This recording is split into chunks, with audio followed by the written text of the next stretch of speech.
L'entrée du lycée Pointe-Noire 2 obstruée par les élèves.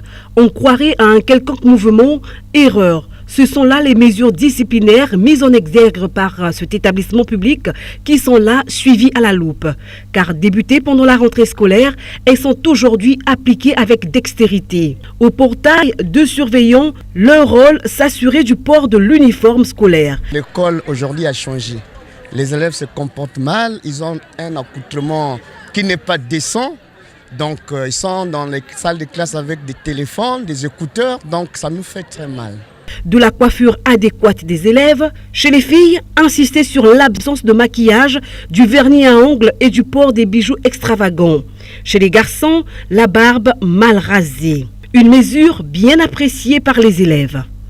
Non, c'est une bonne chose, c'est pour éduquer les enfants, pour que les enfants soient ordonnés à l'école, parce que les enfants ont trois éducations.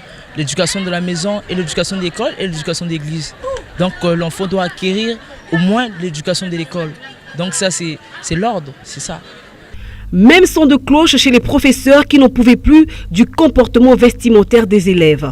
Un bon élève doit avoir un bon accoutrement, doit venir à l'école en tenue, toujours en tenue, pas en civil.